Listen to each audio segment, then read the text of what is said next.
Coming Back is a listener-supported podcast. To support the show and get exclusive access to live grief support, podcast stickers, giveaways, and so much more, head on over to patreon.com/ShelbyForsythia. Support the show for as little as $1 per month and change or cancel your support at any time.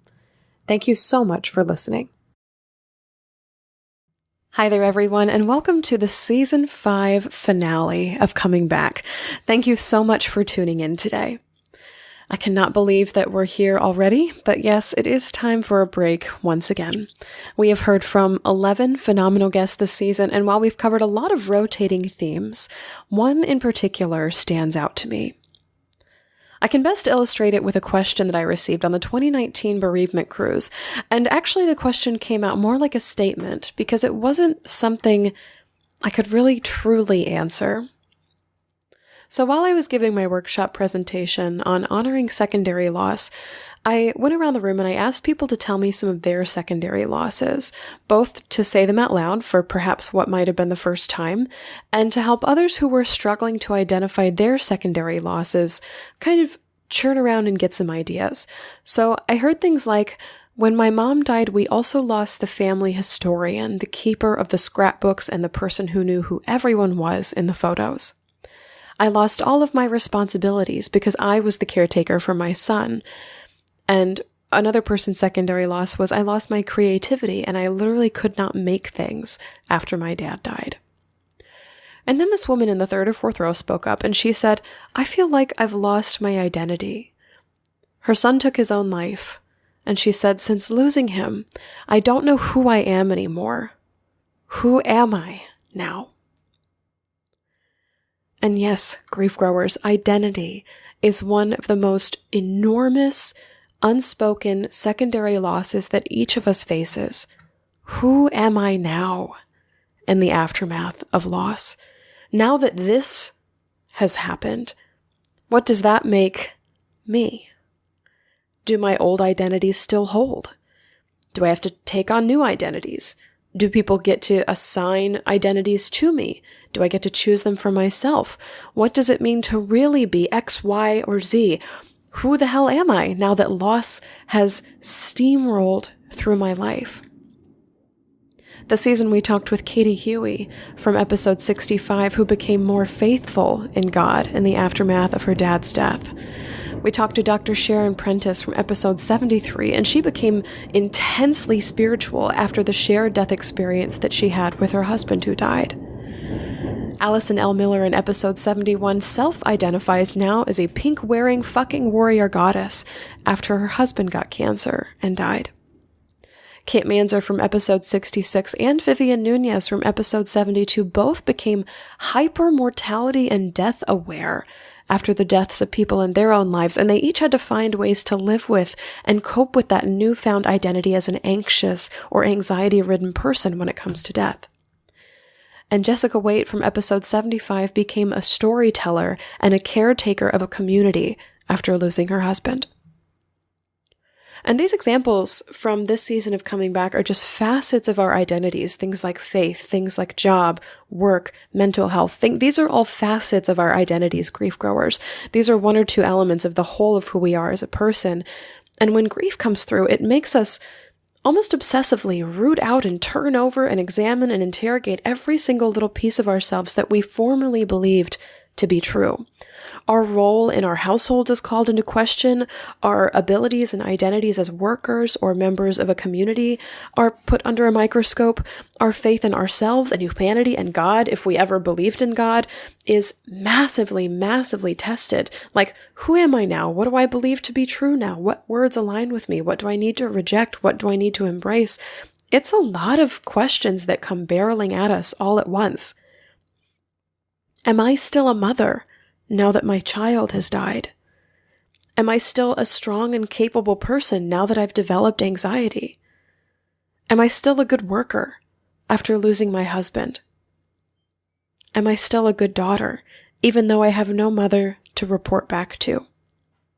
Am I still an independent person, despite the fact that now others take care of me? This question, am I still, It haunts us in the aftermath of loss. We're looking for anything steady, anything that's true, anything to lean on in the swirling confusion that is grief and loss. What remains? Is anything in my former life still true? And just like this woman who asked, "Who am I now?" on the bereavement cruise, this is not a question that I can answer for you, grief growers. I don't know that anyone can answer this for you. The identities that we form after loss are up to us to land on and settle into and put on and wear. And unlike our pre-loss identities, they aren't foisted onto us or assigned by people on the outside, things like daughter, sister, mother, brother, friend. We've got to invest time and energy and focus into deciding who and what we still are in the aftermath of death and divorce and diagnosis. And if we aren't still those people, again, we have to invest time and energy and focus into deciding, well, who are we now? I hope that in this space between now and season 6 of Coming Back, you turn this question, who am I now, into not an interrogation, but a curiosity. This gentle, observing tool of a question that you can use to start trying on new identities in your loss. And you don't have to decide them all right now, grief growers. That, frankly, is really exhausting, to sit down with your entire self and categorize, all right, who am I now? Full big picture. That's really exhausting. And oftentimes, too, identities that are claimed in a hurry aren't good fits for us, after all. You have the rest of your life to decide who you are in the aftermath of the loss that changed your life. There is no need to rush. And it's okay, too, to not know for a while. Sometimes it's okay that your identity is, I don't know. Or just to be on hold about it, too. Because for as much seeking as we do for who we are now, sometimes we find ourselves, too, with little to no work at all. Sometimes the identities are just waiting for us and they just appear. And we're like, okay, yeah, that one definitely belongs to me. I didn't have to go looking for it, but there it is. It's kind of nice to see now. You are seen and heard and loved, even if you don't know who you are right now, grief growers. The question, who am I now, is not so much a hopeless void, but a curious invitation from grief to see what fits for you in the aftermath. Who am I now? All right, grief growers, just like in previous seasons of Coming Back, I will be leaving you weekly presents in your podcast feed, little mini episodes reflecting on this past season, if you will. And because they happen in these in-between spaces, I call them in the meantime episodes. So start looking for them next week and every Wednesday until the premiere of season 6 of Coming Back on May 1st. Also, in the meantime, I'm hosting one of my giveaways, so anyone who supports Coming Back on Patreon right now or pledges to support the show before April 30th, 2019 is automatically entered to win 2 books by authors that were on the show this season. The first book is Now You See the Sky by Catharine H. about the loss of her son, and the second one is Becoming Starlight by Dr. Sharon Prentice about the shared death experience that she had with her husband who died. Also, in addition to these books, you get 3 Coming Back podcast stickers and a handwritten thank you note straight from my desk. This is all delivered to your door at the start of season 6 of Coming Back, and I'll be doing that drawing to win at midnight Central Time on April 30th. You can enter by pledging to support the show on Patreon at patreon.com/ShelbyForsythia, and yes, you can always find that link in the show notes as well as on my website, ShelbyForsythia.com. If you are already supporting the show on Patreon, grief growers, I hope you'll join me live next week for my Ask Me Anything Google Hangouts this Monday, March 25th at 8:00 p.m. Central Time. This hour-long Q&A session with me is a bonus for anyone pledging to support the show at any level. In the past, we've talked about things like pet loss, what to do on milestone occasions, what it's like to go back to work after a loss, what it's like to live with a caregiver, and how to make it through the holidays, as well as so much more, including discussions on some of my favorite books and podcasts about grief too, which is really neat. So there's almost like a for further reading or further research recommendation, which is pretty cool. And once you support the show on Patreon, you'll gain instant access to the link to join that conversation and all of the private posts I do, but most importantly, the link to join that call once a month. And on the day that the hangout occurs, all you have to do is click that link to join the chat room where we all are and jump into the conversation with us whenever you're ready. You can do by video, by audio, or by chat as well. No software required. I cannot wait to see you there.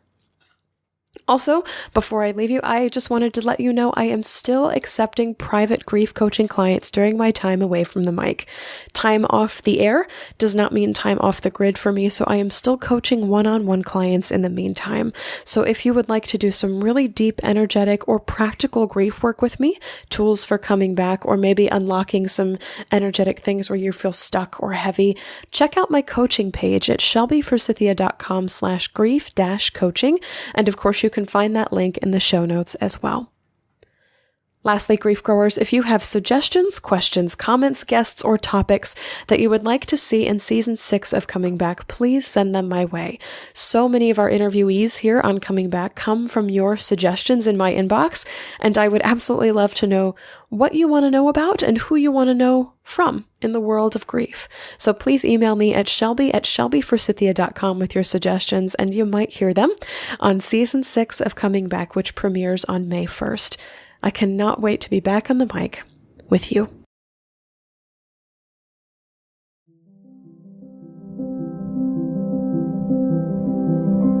So that's all for this episode and this season of Coming Back. Thank you so much to all of our guests who joined me: Katie Huey, Kate Manzer, Catharine H. Murray, Melissa Lyons, Rabbi Ann Brenner, Alicia Forneret, Allison L. Miller, Vivian Nunez, Dr. Sharon Prentice, Emily Ruth, and Jessica Waite. Season 6 of Coming Back debuts May 1st, 2019, but in the meantime, you can listen to bonus episodes released every Wednesday, enter my book and sticker giveaway on patreon.com, or join me on Google Hangouts this Monday, March 25th. All you have to do to join us is to listen to this episode again for more details on where you can find me in each of these spaces, as well as you can find my grief work between now and season 6. Apply for private grief coaching with me by visiting shelbyforsythia.com/grief-coaching. If you liked what you heard this season on Coming Back, support the show by donating at shelbyforsythia.com, subscribing to and leaving a review of the podcast on Apple Podcasts, Spotify, or Stitcher, following me via email at shelbyforsythia.com, Facebook at Shelby Forsythia Intuitive Grief Guide, or Instagram at Grief Guide Shelby Forsythia, and above all else, my dear grief growers, by sharing Coming Back with a friend, because you never know what someone you love is going through. Thank you always and forever to Mr. Addy Goldstein, who composes our incredible theme music. Once again, if you'd like to leave a question, comment, or suggestion for a future show, email me at shelby@shelbyforsythia.com. As always, my magnificent grief growers, it was beautiful sharing this space, time, and season with you. I see you, I am proud of you and the work that you're doing in the world, and I love you. Because even through grief, we are growing. See you in season 6.